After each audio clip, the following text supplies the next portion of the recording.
Thank you for tuning in to another episode of Business Minute.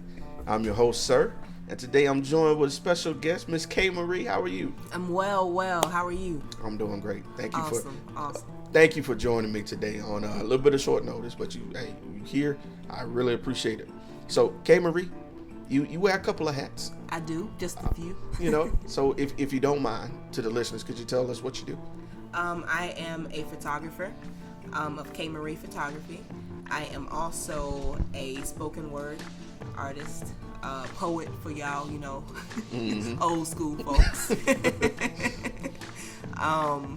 With Black on Black Rhyme, Step to the Mic, that's Mobile's chapter, mic check. And technically I'm also an It Works ambassador, but I'm on a little hiatus. But if you need raps, I always got them. All right. Yeah, those are the ones I claim at the moment. So I wanted to ask specifically in both, in poetry and in photography, how long have you been active? So for photography, I've been active since 2007. I was young, looking for a job. I happened to come across Indeed, I want to say, and Serious Portrait was hiring. So I was like, I need to try this. I know I'm not certified in this, but let me just try. And when I went in, you're supposed to be able to shoot 5 stars, and I was shooting 4. So the manager was like, look, you need to stay here. This is what you're meant to do. So ever since that point, I knew it was already in me. I stayed there for about 4 years. They certified me or whatever, and taught me what I needed to know, but they had so many rules, and I felt like I was so boxed in. There was no room for advancement or promotion, and I felt like I was giving so much of me to them that I can be giving that much of me to me. Exactly. So that's when I went ahead and invested in myself and got my first camera. I don't even want to think about how those sessions looked, but now I'm a much better person, so that's good. For poetry, I've been writing all my life. I wrote my first little nursery rhyme in 1st grade, a short story in 4th grade. My teacher published it in a little paper or whatever. I wrote a novel in 5th grade, and then I got to Florida, Fort Walton Beach, Panhandle, whoop whoop 850. Okay then, but I got to Florida, and the teacher told me that I couldn't write. What? Now, mind you, I was in Birmingham before I got to Florida, so I was around my own kind. Okay. My ancestry is in Birmingham, so I was around my people. So then I got to 6th grade, and they told me, oh, you can't write. They have this Florida Rights test that you have to pass in order to graduate as a high school senior. Well, in middle school, it's called the Florida Kitty, and so they want you to prepare you for going and taking that test, which before I graduated middle school, you had to take to get out of 8th grade to go to high school as well. Wow. Which was that the Florida Rights and the FCAT, which is the standardized test. So we were doing mock writing topics, and then she told me I couldn't write. Now, I felt like I was somebody, this young. I got published, and then my mom was trying to get my little novel published or whatever. Unfortunately, when we in the move, all of that stuff got dismissed, so I don't even have any of that. But the experience was worth it. But she was trying to get me published, and then this woman, I won't say her name, but I'll never forget it, told me that I could not write. So that kind of propelled me forward to prove her wrong. So I kept writing. I was trying to write novels and whatnot, and then my brother was into rap or whatever, and he needed me to write female parts for the rap. So I was like, okay, I can do this. All right, I can write a couple of these. That's cool. Does that sound cool? All right, I'm in there.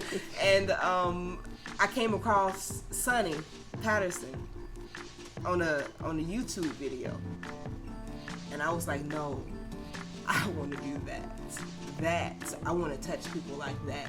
And by 8th grade, I was writing poems, but I didn't feel like they were spoken word poems. I was writing poetry, like scenery type stuff. The wind blows, the trees are in the wind when it blows, that type of nursery rhyme type of stuff. And then I got to high school, and I saw a couple of more people Be Strong and Be Young and Mo West and people like those. I started seeing, development developed poetry that was touching people and shaking people. And when I like came into contact with Team Snow, the original Team Snow, I just knew that that's what I wanted to do. That's how I wanted to touch people. I want to spit like that. That's what I want. And once I tried it on, it fit so well that I didn't want to take it off. So I hope that answers your question. I know it takes me a long time to get to the point. It's a sad. No. Forgive me. No. And like I said, this is your story. That's the purpose of me picking. Indeed, I appreciate it. Like I said, and those of you who listen to the podcast probably remember Kmarie was on our podcast before. All right. And not only graced us with her comedy, but she left us with a piece before, and feedback was overwhelming. Like, I kind of undersold it when I told you earlier, but like people wanted more. Like, thank now. you. So, thank you. Y'all keep me humble. Y'all make me. I understand that right there, because this does that for me. Yeah. So I know feel that like gratification. I'm doing what I'm purposed to do. Yeah, exactly. That gratification. Putting it into words. As much as I love words, that's the hardest thing to do. Mm-hmm. You know, talking about me and putting my gratitude into words. I don't know what I'm gonna do for those, but I gotta figure something out. Hey, just keep doing what you're doing. That's the best thing you can. Thank you. So, and you really answered my next question about what inspired you to start from there. So. Oh, well, yeah. And then along the way, I've been a part of, now I'm not a poetry trip whore or anything. Don't feel like that. I just feel like every opportunity that you have, you should take advantage of it. You know, every situation that you're placed in, it's going to help build you to be the better version of you. And I'm always preaching about being the best version of yourself. So with Speak to Me Poetry, which is the pride and the joy, that's the one. That was the a merge of singers and poets, and like if you like flowetry, that was the type of vibe. Bill Street Water Club is no longer there, but we used to rock out. You hear me? But that's the one. But everyone's adulting. You know, and so everyone's all over the place. We had military people that our singers are real singers. You know, they're out there, you know, propelling themselves so that they can get out there and make it. And I'm all for it. All love for them. So please go out and support them. When y'all drop my information at the end, then y'all will know how y'all can get in touch with these people as well, because they're wonderful. You know what I'm saying? They are very talented people in all of the fields that they're in. Coming off of a high and hot question like that, I have to reflect it, because, you know, everybody has been down before. So like on your journey, you know, you mentioned like the teacher that said you couldn't write, and you know, working in a position where you felt like, you know, it wasn't going anywhere. Were there any other obstacles along the way that, you know?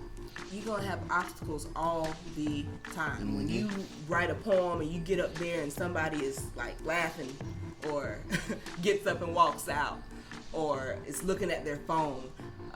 It could be innocent if they're looking at their phone, but you just feel like you don't have their attention. You know what I'm saying? Which it could be completely oblivious. Like I can multitask. Like I was talking to you earlier, I was like, hey, I'm looking at my phone, but I want you to know that I'm listening, because if I look into your eyes and I stare at you for too long, I zone out. I start thinking about other stuff. So you don't want, if I'm staring at you, I don't hear anything you said. You can ask my best friend. I used to get on her nerves that, like, you ain't even hear me, did you? Sure didn't. Nothing that you said. But actually, my mother, she never believed that I should be a poet. When she asked me what I wanted to be, now as a child I said a nurse, because she was a CNA and she was studying to be a nurse. That's a story in itself. But and so I wanted to be like her. I was influenced, you know. And then I started looking into other little, you know, things that sounded good or they made a lot of money. But when I actually sat and thought about it, I just wanted to write. And I told her that, and she was like, you should probably do something more realistic. You should probably do something that's, you know, that's worth something. I don't think that's not good enough for you to do. You know what I'm saying? So I was like, that's tough. So this was after the English teacher, you know, when I actually came to terms with what I wanted to do. I was like 19 at this point. And this is when I was really looking at those spoken word videos that I was saying before, so that I could see what it was that fit so well for me. And that's when I started merging into that, and around the time that I hit my first open mic prior to Speak to Me Poetry. That Speak to Me Poetry was a result of the open mic that I hit in the long run. So like I said earlier, everything, that you do is going to help you become a better version of you. So had I not stepped out on that limb after the person that was so important to me told me that what I wanted to do wasn't realistic enough, you know what I'm saying, I would have still been struggling to go to work on Monday, or so happy for Friday because the work week has been so draining to me. I wouldn't be doing anything that I love to do now. So that's the obstacle in itself. Now my mother, she's fine with it. She understood after she saw me do what I do. She understood why I was doing what I was doing, and so that was rewarding. Yeah. And that obstacle in that sense. I completely understand that. And when you walk into my house, I don't know if you noticed, there's a sign that says do what you love or do what you dream, or something like to that effect. And that was given to me by my mom. Yeah. And I totally understand wanting the people you care about most to really approve, be a vehicle behind of what you're doing. Like, support you, gratification, man. That's what it's about. It is. And honestly, and I started this podcast thing just this past February.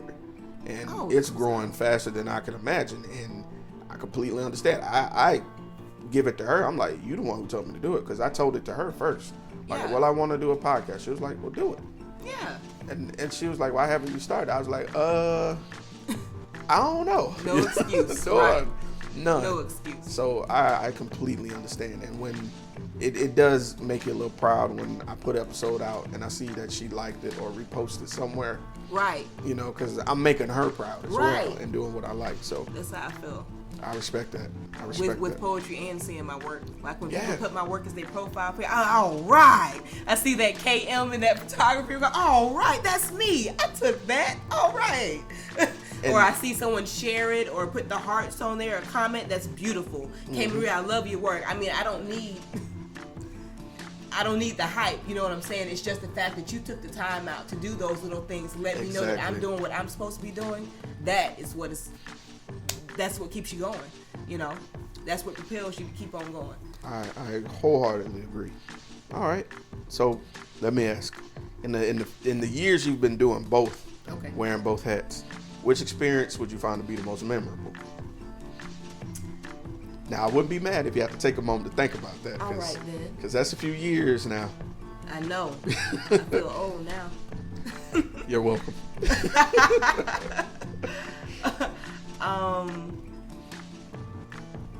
I would say for photography. So when I started doing the Love Yourself campaign, people that don't know me or know the person that I started shooting for it just feel like we take nude pictures, or I take pictures, which I take all pictures, by the way, let me clarify that, but I also do the Love Yourself campaigns, which involve you having no inhibitions. Everything that you brought into that room, you have to drop it at the door. So all of your doubt, your anger, your flaws that you feel like you have, if you got stretch marks and you hate them, you don't hate them after you walk through this door. There's something that you love about you. They're a part of your body. There's something that you've been through and that you've made it through. You know what I'm saying? So if you're heartbroken, people have cried for these sessions, and then I shot them and they were the most beautiful pictures I've ever seen. So the first person that was shot was Cara, Butter So Fly from Power Lines. Shout out to her. But she was going through a difficult time in her life, and it was similar to my time. I might tear up a little bit. It's okay. It was similar to my time that I had gone through, so that one was probably the most important session that I've done, because through her, I dropped my inhibitions. As I saw her evolve. It's okay. Take a moment. It's all right. As I saw her evolve in her situation, which was so similar to my situation, it helped me evolve out of my own situation that I didn't even realize that I was in. So I still had dark clouds over me, and I didn't know until I saw myself in Cara's eyes. So the first night that she had brought us over and confessed what was going on with her, I just went and I laid on her lap as the empath that I am, and I just let her get it out. So I cried for her. So every time she started tearing up, you know, I touched her and I cried her tears for her because that's how close I was to what she was going through. Mm-hmm. So when she was like, "Hey, I just need to take some pictures. I just need to let it all go and let it all out," and I picked up that camera to shoot her, she is literally butter so fly because she was some cocooned and boxed up little caterpillar. But after that session and she saw herself how we see her, that changed her whole outlook. And Cara has been, excuse my language, a ever since then. And I would shoot her all day, every day. So every session is a new milestone in her life. So when you see them, don't think that it's trying to be risque or trying to put her out there. It's just letting you know, hey, I just dropped something at the door and I just overcame something. Look at me. That's so beautiful. That's what the Love Yourself campaign is about, and that's why it's so important, especially that little car one. Okay, sorry. No, don't apologize. No. Listen, you talk. It's okay. I'll take a moment. Hey, I got you. No, that, and I did go through and look at some of your work there, and it's risque, but it's not unclassy. It's very flattering. It's an art to how you do it, you know. And I there's definitely a line between pornography and what you're doing. What you're doing is art. I've seen it, and once we get done, I challenge each one of you who feel that I may be underselling it or may not know the difference to go on her page and look at what we're talking about. It's some fine, and it takes courage to do that, to look at yourself objectively and to love yourself and to love the reflection that you give and leave all of your doubt at the door. That's powerful. That takes a lot of faith and a lot of strength to do. So I commend you on that, because that's something all of us have or have had, and some to some degree more than others. And that goes into a topic I've been doing before on mental health. You have to love yourself. First. Unconditionally. First. Exactly. And that's important. Taking that step to see yourself and love who you are is important. So you providing that to someone is, you can't even put a price on that. Right. And I don't. Well, those love yourself, if it's for the campaign, I don't. See? And now, I do boudoir shoots, but every shoot's not a love yourself session. Exactly. Is what I'm saying. Exactly. But those sessions I don't charge for. Yeah, and because they're more than what I can't emotional put a price on value. That. Yes. Exactly.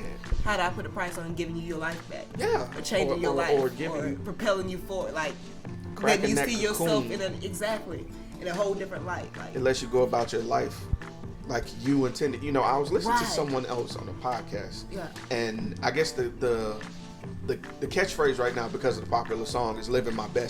Right. And people are singing it, but not really getting what he's saying. I'm not worried about anything else. I'm doing me. To have the courage to do you. Right. Regardless. That's the key word. Regardless. It's very tough to do nowadays, because we're in an age of looking like everybody else, doing what everybody else do, and social media. It's very, I feel like it's more powerful now than it was a few years back. You know, now that the power of social media connects everybody to stand out amidst all the hatred and the naysayers and the trolls and stuff, and say, this is me, I love me. Right. I have a poem that I'm working on that basically starts out saying, I used to try to sound like other people. And that's all I'm gonna say, because like I said, I'm working on it. But I'll drop the next show date, and maybe it'll be complete, and y'all can come hear the poem. But I just tried so hard to sound like this person because they were getting snaps. To sound like this person because somebody was like, ooh, you know, we like to hear that up there. You know, it's like intercourse. You like to know if you're doing what you're supposed to be doing. So if you're doing something right, you know, we enjoy that. But I found that there was a definite difference in it sounding like somebody else and actually doing what you're meant to do. Because if they were meant to be 5,000 Mo West or 10,000 Kmaries, then that's what he would have created. There's a reason why he created each artist the way that he created them. We need a smorgasbord. We don't need a whole bunch of the same people, right? Sure. So that's my little tidbit. I try to drop gems if I got them. Hey, no, you're definitely doing that. So be you, the best version of you, and live your best life. Hey, that's the key there. All right. Now, shifting gears to more of and when I asked you to do this, I said adulting topic. And what I meant by that was time. So how do you manage to balance work and your personal life? Because honestly, at the moment, all of it's just my work and my personal life are one.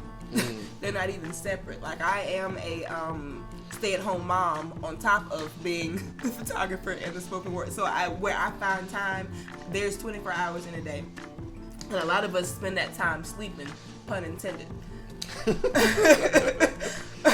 Stay woke. But but you just gotta find time. Like, sometimes I'm up when my fella is asleep, and when Sweet Pea is asleep, I'm up and I'm still editing pictures, or I'm up and I'm writing poems. So I have to set this day aside. Okay, I'm leaving the house for 5 hours and I'm going to finish this poem. I'm going to do this and I'm going to finish this session. Like, and so it's constantly a rotation, and I have to put the puzzle pieces where they fit on that day. But I live for it because this is what I wanted. Exactly. This is what I asked for. So it's not a complaint. I'm just saying it's all over the place. No. Catch me when you can. Yes, ma'am. Yes, ma'am. All right. No, and then I definitely find myself doing that a lot too. A lot of times I'll wake up like 4 o'clock in the morning. Right. I was like, let me go put out this episode. That way in the morning, people can wake up and see this. Exactly. And then react to it. So I definitely respect that. Time management is huge. But I'm always open to suggestions and an admin to run the page. That's what took you so long to reply. Right. No, I'm kidding. I'm going to stop throwing shade. All right. So I'm going to skip one question because you really answered that one earlier for me. So I'm going to move on to the long-term question. Okay. All right. So where would you like to see yourself in 1 year, 3 years, and in 10 years? In 1 year for poetry, I would like to touch at least 10 different states and grace a stage somewhere and change some lives. Go there, get naked, and change some lives in at least 10 different states. For photography, I would like to be able to shoot in each state that I touch the mic in. I feel like you can never stop learning, so I'm always reading up and seeing how I can get better. So I just want to be the super version of what I am now in a year. In 3 years, I gotta be super duper whooper. Is whooper a word? I think I just made it, but it's fine. I'll take it. But I don't want to have an actual studio because I'm a traveling photographer. And my poetry, I feel like, can go. I'm a creative as a whole. So I want to be being creative. So I also can make jewelry. I also can make body butters and scrubs. And I know, don't look at me like that, man. There was a point in time where I made candles. Like, I don't have time at the moment. But in 3 years, I want to have time for all of that. I want to have time to use every creative outlet that I have. And then in 10 years, I want to have mastered them all. And I want to bring people wherever I go. I want to bring somebody up with me. Like, I met a young lady at Minding My Black Business, which was at Architecture.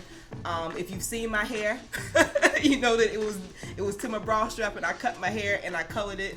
But the person that did that is the owner of Architecture. Her name is Tasha. Hit her up.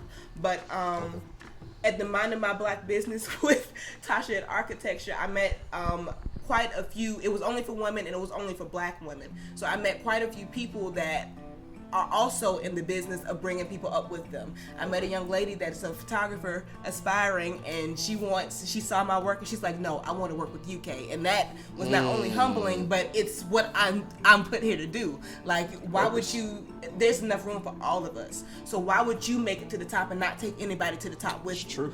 So that what happens to your legacy after you've made it? And not only will my daughter get it, but I want to instill it in, there's too many of us for us not to be instilling things in each other. Ooh. So with like that young lady, I can't wait to work with her. There's a young man that he's been a second shooter on my weddings. I can't wait to work with him again. He's 18 years old. His sister is 16. She's a makeup artist. She's doing hair. She's doing music. Like, you gotta invest in our youth because this is the generations that's gonna run the world. So I always feel like bringing people with you, that's the way to go. And so wherever I can do it, in me being a creative, however I can do it, I'm there.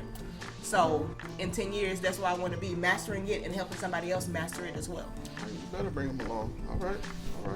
Investing in youth, investing in the youth, excuse me, is probably the best investment you can make ever. If you want to leave your mark, like you said. Right. Because your legacy lives forever after you, especially when you pass it on, because they'll do the same because someone did it for you. Exactly. So passes it on. Exactly. You got to plant the seed in them so that we have beautiful growth. There you go. Trees everywhere. Right. All right. So that brings me to my last question of the interview. And it's probably my most impactful and therefore my favorite. And I always dedicate it to everybody that's listening to the interview.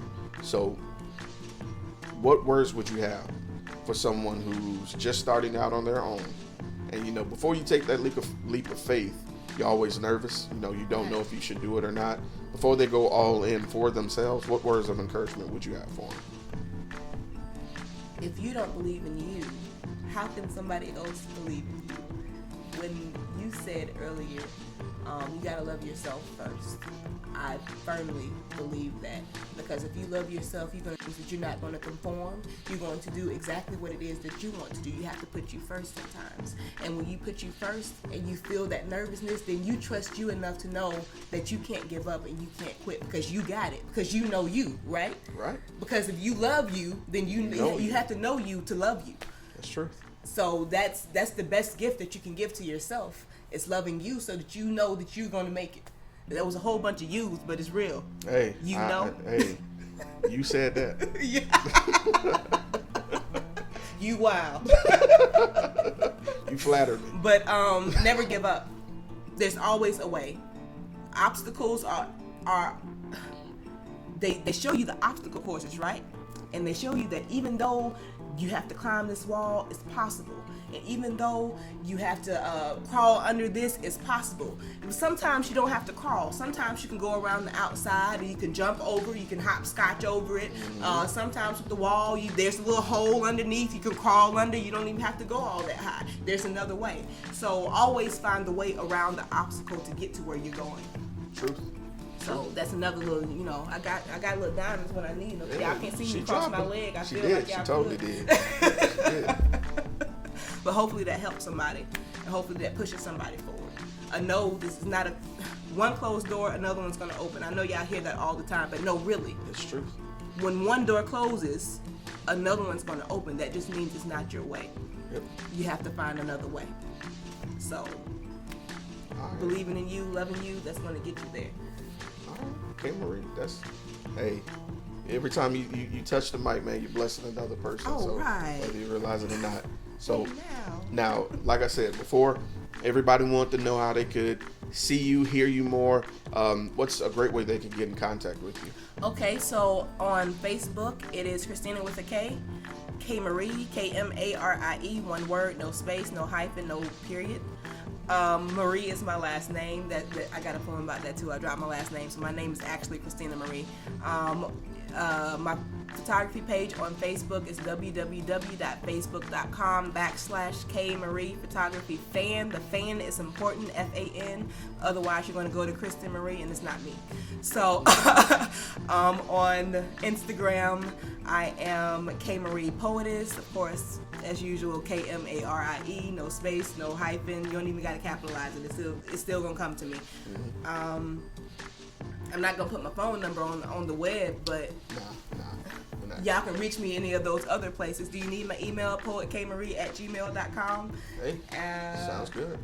Oh, and like the Black on Black Rhyme Step to the Mic check page, Black on Black Rhyme Mobile. And you can see the future shows. For instance, we have a show on November the 10th. The doors open at 7:30. It is a $10 cover, $7 for students. It is at Architecture. The C in architecture is the X, play on words. Isn't she clever? But it is on Azalea and Government. If y'all remember when Huggy Bear used to host the Purple Cafe, y'all remember, get your mind right, on Thursday nights. Well, it is on the side that faces Azalea. That place is no longer there. It's called Rice now, but y'all should know where it is. All right. Hey, and if you have any questions, I'm sure if you email her, go on her page, I'm sure, or she'll be able to get in touch with you. Make sure you get there. I will be there as well. Yeah. Full effect. Yeah, I'm in there. All right, swimwear. Yeah. So, definitely come out and support. Kmarie, thank you again for joining us. I really appreciate you doing this interview for me. I've been wanting to get this one for a while. Yes. It's always a pleasure. Thank you.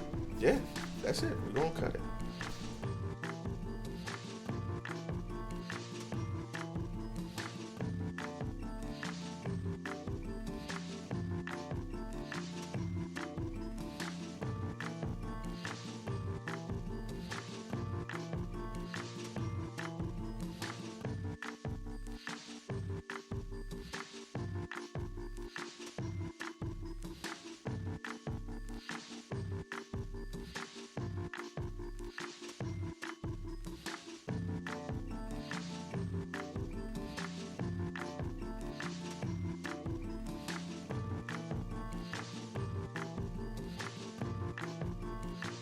Like I tell everybody, I usually start recording way before I tell somebody I'm recording. And then I just, in the middle of the conversation, I be like you recording right now? Yeah, basically. Oh, okay. So I just wanted to get you. Well, that's good to know. Yeah, that's what's up. And I read through what you were trying to do? Yeah. So. You got to get the natural talk because, I knew I was talking at that point. So you got to get me regularly talking. Yeah. It's like a sophomore. I used to do sound at the church. Favorite church song of all time? Go. What's that one that make you cry? Come with it. That make me cry? It just depends on what I'm going through at the time. Ooh. You know what I'm saying? Financial struggle. Go. I don't know. I like that. I thirst for you. Okay. You know the song. That's the one. Yeah. That's the one. When you down, when you up, when you sad. Dang. That's the one. I would have to say that one. For me, that dude, one. No matter what, Order My Steps is going to get me every single time. Yeah, but I only want it if it's sung. Yeah, I need that. I can only listen to it sometimes because I know I get emotional with it. Because every single time I could be playing basketball or something and I order my steps. I'm like, oh Lord, thank you Jesus. Let's just take a knee in the name of Jesus. Time out. Our Father which art in heaven. Yes. Man. Come with us now. Yes. You be there. To the throne of glory.